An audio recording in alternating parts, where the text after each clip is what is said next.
ladies and gentlemen. Welcome to the Eastern Himalayan Naturenomics Forum 2017. Over 2 days of the forum, we will table new ideas and thoughts and bring forth significant issues from the ground that need tackling towards community welfare, habitat restoration, holistic community development, wildlife protection, and progress towards a sustainable future. The forum has 3 parts: catalyzing and designing holistic models for human-centric community-based conservation, where we will discuss the concepts of rural futures and develop implementation plans. We shall identify the key drivers for bringing about a socio-economic change and protecting our nature capital, treating runoff to improve water quality, cleaning up contaminated habitats, managing invasive species, encouraging local stewardship, and integrating social and environmental priorities. And lastly, through the Balipara Foundation Awards, we will award, reward, and recognize environmental crusaders of the Eastern Himalayas who continue to be custodians of our natural assets. Thank you, Tanya. Good morning to everyone present, and welcome to the Eastern Himalayan Naturenomics Forum 2017. We're going to begin with Rural Futures. Rural Futures is our solution towards a holistic community conservation plan encompassing all human needs and one, which allows wildlife to thrive symbiotically with humans. Since its inception, the Balipara Foundation has challenged and questioned the existing narratives that has driven conservation efforts over the world. Our program has allowed us to develop and implement socially participative conservation programs and propose the concept of rural futures. Can I now call upon the stage Mr. Ranjit Barthakur to highlight the inception of this platform, the promises that had been made, the outcomes, and the resolutions from the Eastern Himalayan Naturenomics Forum 2016, and further set the context of the day.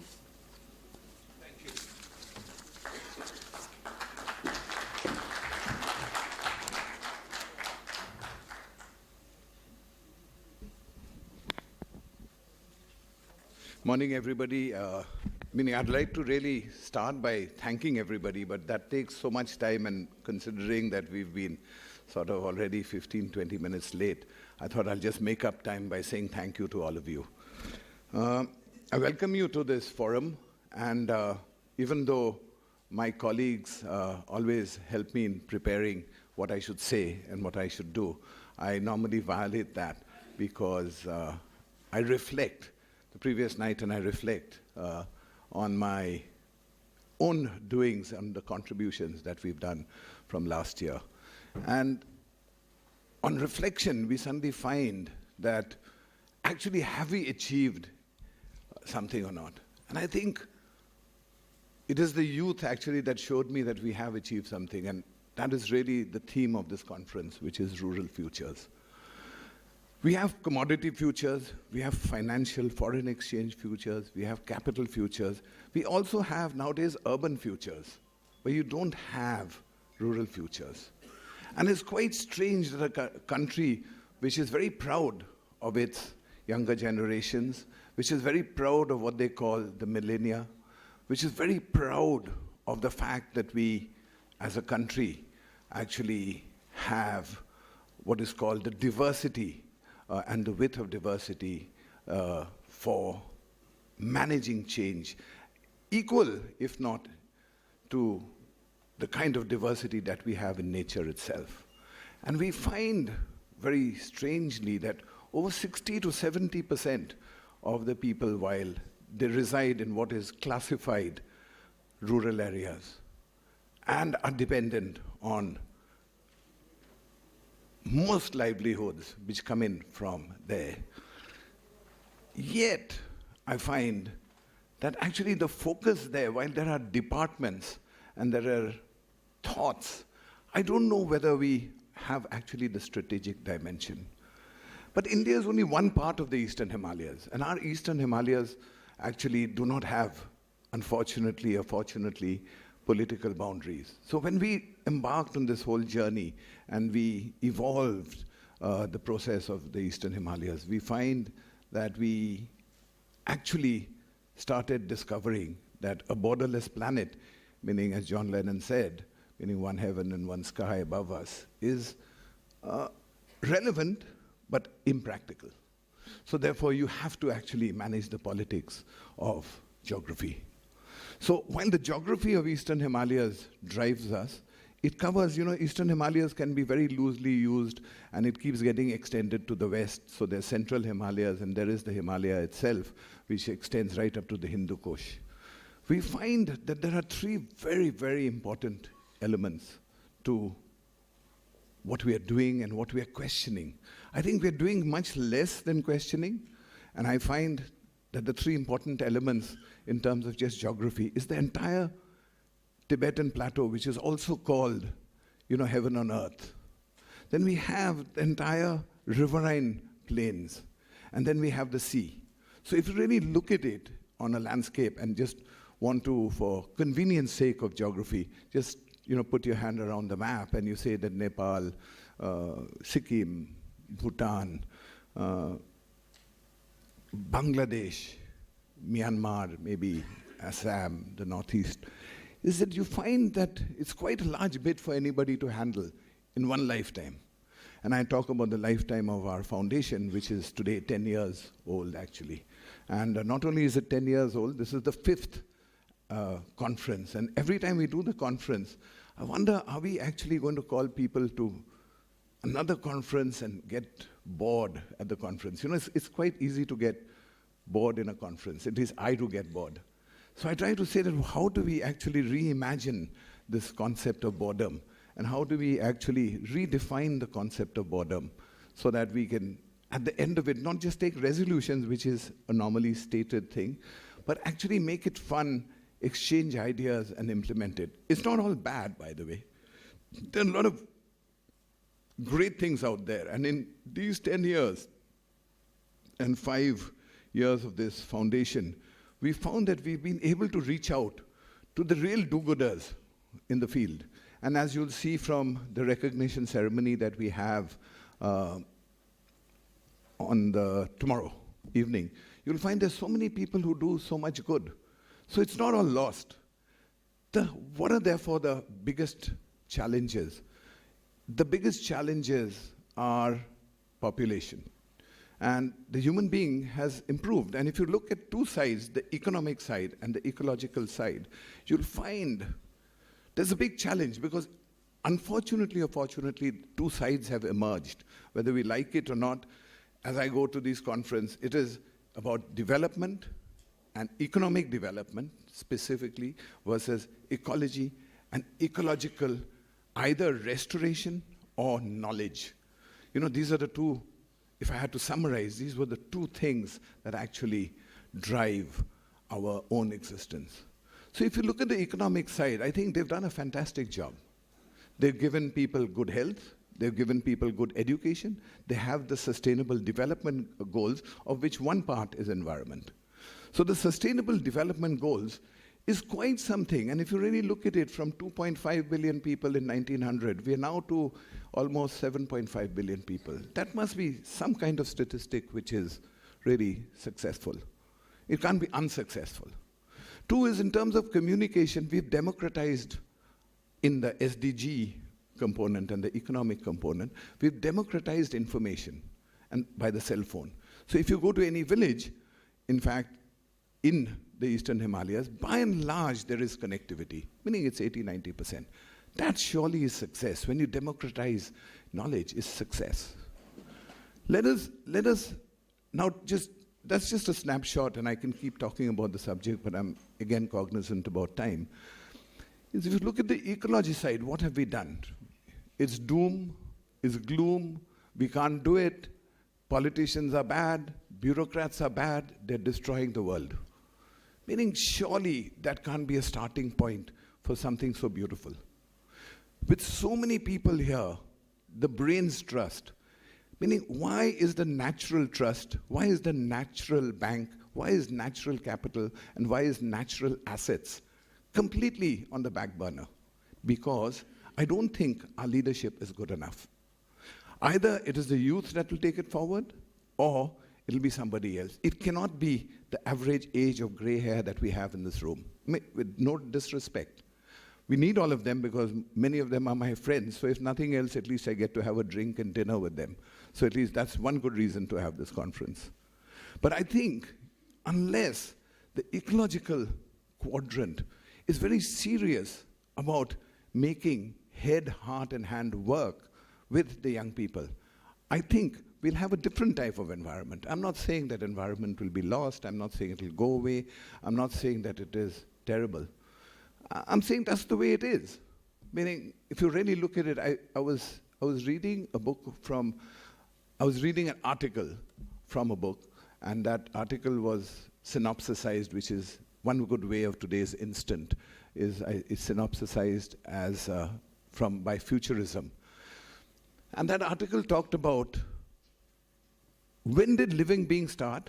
It's about almost like the art of living, which is more popular actually than nature, but doesn't matter. You know, we don't have the kind of guru that actually popularizes art of living. So we need that guru to do it. And in this article, it shows that ever since the Earth came into being, let's say, you know, I don't know how many zeros there are, but I think it's 4.5 billion years or whatever the figure is, you know. It sounds really distant and very far, you know. That's when the Earth came in. And how actually living organisms started much before the human species started. And then you suddenly see from 1900 till now, the human species have taken over. That's the way of evolution. Nothing wrong with it. I mean, all of us live in cities. And that comes to the final 3 points that I have. One is, all of us love cities. Therefore, this time we brought focus and tried to bring a lot of people from communities. We brought the 9 communities who are going to participate in this, right from our Balipara region, near where our trust was formed and the inspiration for that area. And we've asked them to come. So 3 questions were asked then. A, the conference, will it be held in Nishi language? So I said no. So that I only understand Nishi. So why do you want me to come to the conference? Am I Exhibit A? So we skipped 3 more. And we came to the Mishi tribe, the Mishing tribe. So guys said that I don't understand English, but I'm happy to come and participate. So I said there'll be lots of food and lots of drinks, so just relax. That's the 3rd guy. And then we've got, say, the 9th community. They said, what will we go and do? At least we'll get to see Guwahati. So when you want to involve, then you have the first challenge is, what is this involvement? Are we involving them, or should we get involved with them? Big question for us. That's one of the resolutions we have to take. The second resolution has all this conservation become, it's easy to be poor when you're rich, but it's impossible to be poor when, it is impossible to be rich when you're poor. So, rich in terms of biodiversity, rich in terms of the economic quadrant. So are the people with excess funds, are the people who are actually helping to understand the subject or implement it? And therefore, it comes to part B of the challenge, is that are these solutions, all city-centric solutions, which we're doing a retrofit in a village?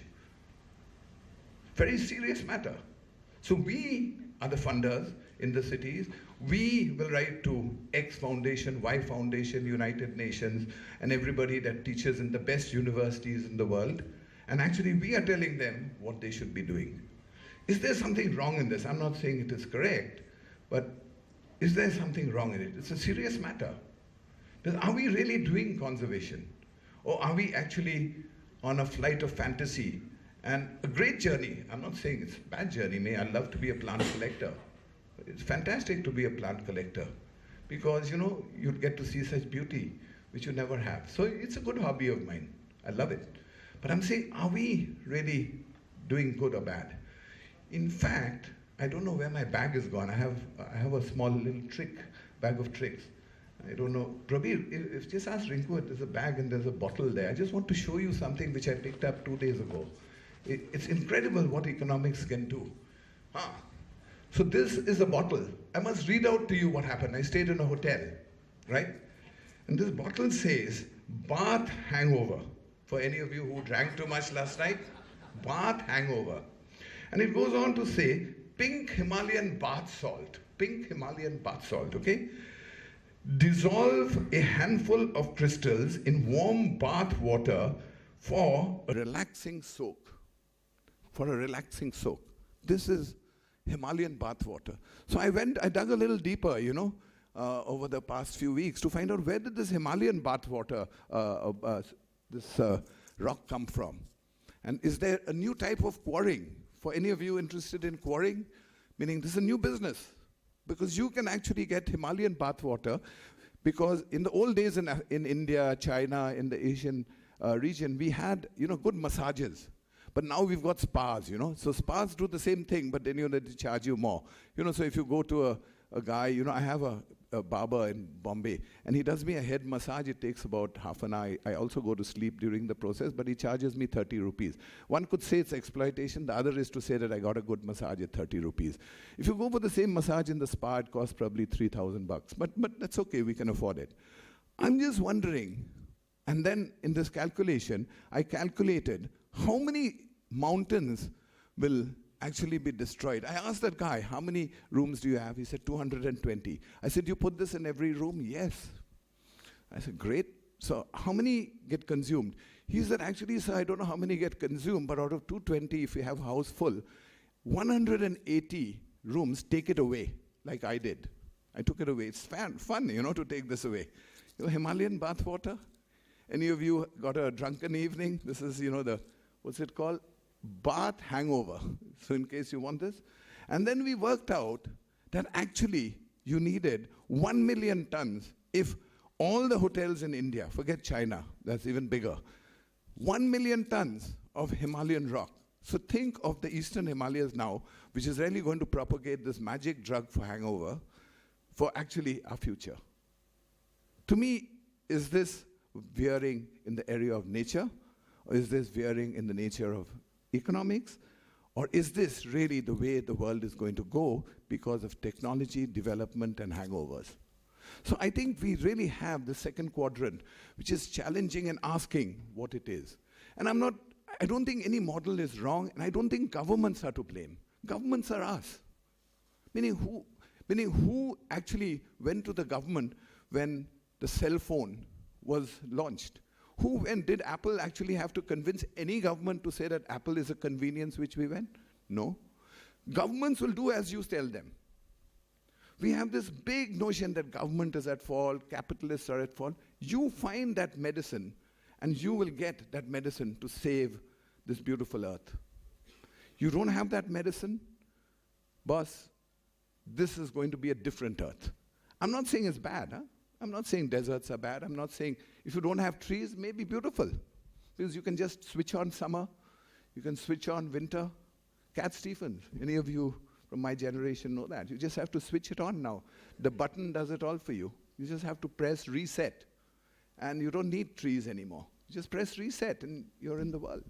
So I think that is the second. The third is an honest confession. I do this every year. Last year we made promises at this. So it's a resolution update. And we said we'll do 7 things or 8 things. And we gave ourselves a rating on these 7 or 8 things. I think my team in doing the ratings, because I wanted to do it, and they said I'm not so liberal with marks. So they said, you do it. I told them, you do it. And they came back. I'm just telling you the overall score, and I'll tell you the highlights of what we promised and what we actually delivered. There's some good news. We got 42 out of 100 on delivery for this big conference that we held.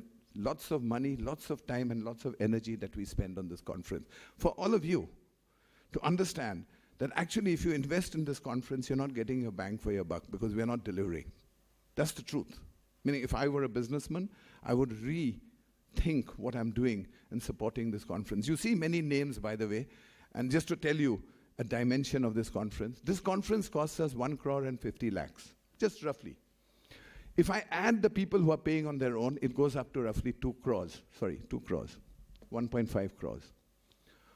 For the foreigners who don't understand crores, we'll have that over lunch. But it is quite a big figure, but just to give you an idea, 1.5 crores is roughly about 200,000, dollars, just to give you an idea.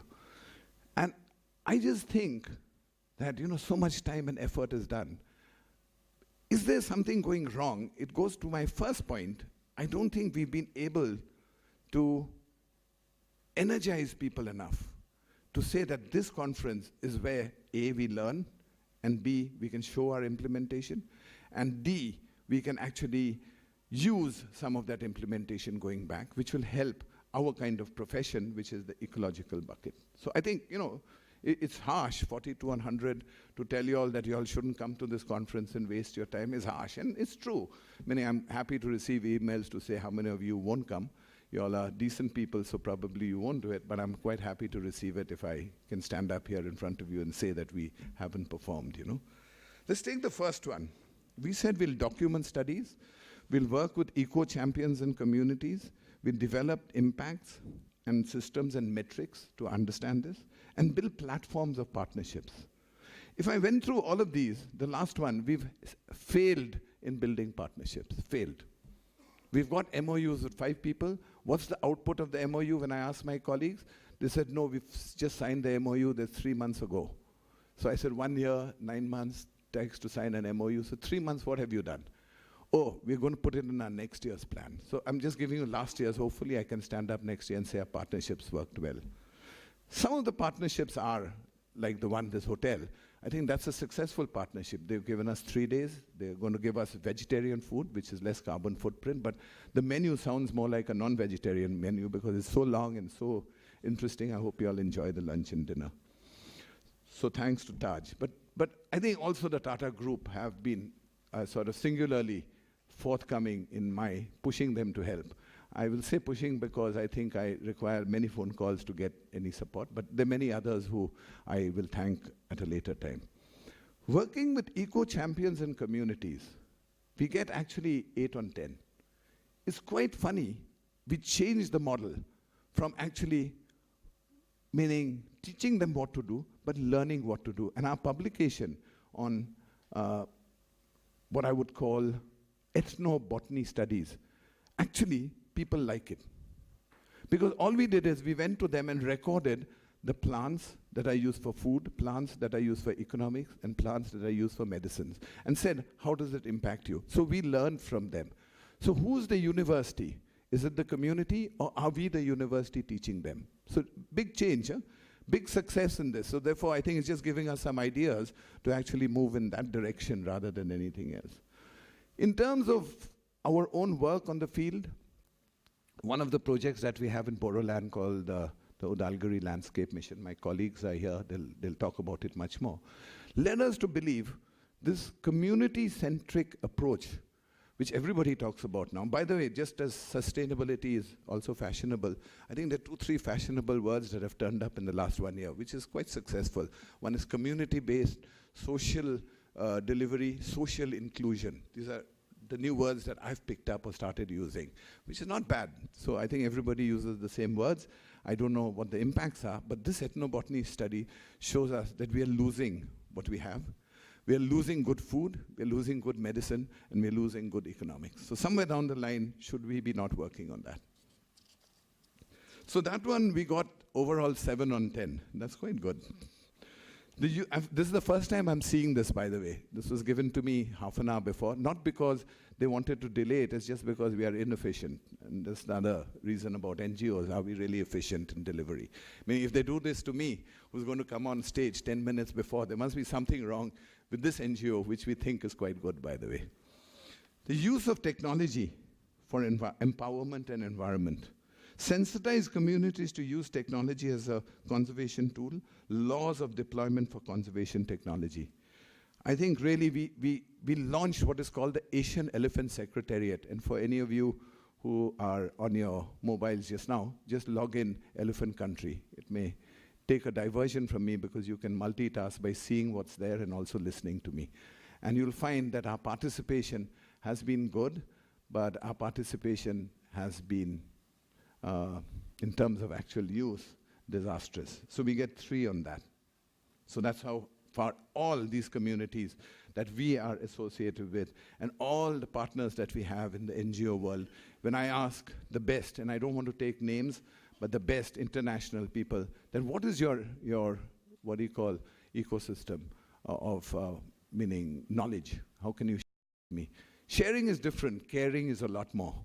So I think people are hesitant to share what they have. So it's difficult because that's proprietary. There's an IPR around that plant, which we've found that it has good medicine, et cetera, for some chemical company or some, medicine company to take advantage of. In terms of technology, therefore, I think there's a big area, whether it is drones, whether it is satellites, whether it is management with Google Maps. I think a lot of improvement, but I think as a unified system for Eastern Himalayas, I think we've been quite a failure. If you look at media, if you look at the paper today and find out what percentage of the media, whether it is the TV or otherwise, covers the beautiful thing about communities, and I'm changing track a little bit, plants, insects, animals, other than those who are dedicated to it, like Discovery or Nat Geo, you'll find that less than 5% of global media, forget Eastern Himalayas, even less, even though that's our only bank, our natural bank is the biggest bank we have, is that we find that media is not excited by this. I understand media has to sell. I understand that there are two elements, one starting with S that sells, and the other is the element of, bad news that sells. Media sells on this. Media thrives on it. And I'm not saying that's their model, and if that's their model, that's it. I have no control over that. But if you look at media, we have failed as a community to be able to get into media. We have examples, and you'll see it in tomorrow's awards, of a media particularly in a small hill state who actually has changed that paradigm. And it's a small place, and maybe we can learn from them. So we get, meaning between 3 and 5 on this. Asian Elephant Secretariat, which we said was a technology driver, we built it. We wanted everybody in the community who has anything to do with elephants to support it, to use it, because it's a free, open platform. It's in the cloud. And you can load on, you can load down, tell us that you want a university out of it, we'll make it. We spent a good sizable amount of money, I think, in terms of just time and effort and thinking, over $1 million, if that's any value. But the value that we've created there is probably $3 trillion. And I'd urge you to go into this site. It's quite interesting. Meaning from the woolly mammoth and before to now. Elephant art, elephant music. Meaning things like that, which probably will appeal to people to touch and feel. But, have we been successful? 5 on 10. This is the best. We went into this whole year last year and promised that we'd do a lot for elephant science. And by the way, what do you think the result is? The result is 0 on 10. We did nothing. I'm saying, whatever the reasons we can talk about over lunch and dinner, but we did nothing, we got 0 on 10. Neither our partners have disclosed that they've done it, so we don't know if they've done it, and I'm not casting any aspersions. If you partner with global universities to teach practical conservation techniques and learn practical conservation techniques and create interactive apps and games. Apps and games are very popular. How many of you have a wildlife app which is fun? Like football. Like football. Really, you do? Yeah, well, I'm saying, how many of you really have that app? We are all talking social media. We've got a whole team on media. We've increased budgets on all of this to spread it. But where is that app? Meaning, we're in this real world of apps. Where is the game on wildlife? I know there are some elephant games and there are many sort of related, but where is the one that where everybody here is saying, let's play a game today across this and let us ping it and you'll get $1 million if you win it? Where is that? None. So are we really doing the right things, huh? Anyway, for this, for whatever it's worth, in terms of digital platforms, which we are talking about in this, we get 0 on 10. In terms of experiments, creating herbariums, creating our own delivery items. We created a nature arc, thanks to Kamal and Peter Raven, who came in last year, and Professor Zhu. We created what is called the Eastern Himalayan Botanic Arc. That's at least something. But that was easy. You know, we had trees. All we did is write the name, Eastern Himalayan Botanic Arc. That was easy stuff, because we already had nature. So we just put a signboard saying that this is Eastern Himalayan Naturenomics Park. So at least on the box, we get 9 on 10 on that one, you know, which is not a bad thing. And so I feel quite happy about that we at least recognize our natural assets and trees. And I think we've put some more interesting things. Anybody who plants a tree there gets a signboard, by the way, you know, and the signboard looks like a cloud or a tree. So it's quite good. I think if that you think is performance, meaning that's the best one we've done so far. Alternative funding and conservation, such as green bonds. Is Bruce Rich here? Bruce? Yeah, okay. So we touched upon it yesterday. You know, this business of alternate funding, meaning what is this funding methodology? Because every time, you know, I have to ring up Anish, or I have to ring up WWF, or ring up my mother, I have to ring up my wife, ask for funds, you know, for this forum, and to keep Balipara Foundation running. Is there another way to do this? You know? Is there a way by which, you know, if I work hard and I start an app, I get paid, you know? Is there a way by which I don't have to go to people like APPL Foundation or APPL and say, boss, can you help me by putting up a stall? And if you do a stall and you send 10 guys, pay $5,000 each, we'll make 50,000. I mean, that's really what we do. It's a conflict of interest, by the way. I must make this public disclosure because I happen to be the chairman of that company too. But I'm just saying, we haven't taken 5 lakhs, we've taken 50,000 just for the record. I'm saying that is there not in this room somebody who can come, some group of us, to say this is alternate funding? I mean, why does Bitcoin have to be developed abroad? Who has the richest per capita biodiversity? Who has the richest natural bank, the natural capital, the natural asset, if we value it well? And if you just extrapolate it, finished goods value, and put it back, and we have in Naturenomics developed such a program. And we did it with none less than Nick Stern and Joseph Stiglitz. So I'm saying these guys are the guys who are champions of climate change and champions of the world of economics. And that too is not selling. You know, we've not got traction with the right people, with the right banks, saying, no, short term is more important. So overall, just to end this so that we can carry on with the real conference, is to say that we are 42, but we're not giving up. We have this time said, let's see, our resolutions will be out by the 4th, so that we don't forget what we actually promised. We also want to say what we can retrieve and recover from the past for the last 5 years. And we basically have really to understand that without you, we can't move ahead. But maybe you don't want to move ahead with us. With yourselves, at least move ahead. So with that, welcome once again, and look forward to a fantastic 2 days where we are told about what more we can do. Thanks and cheers.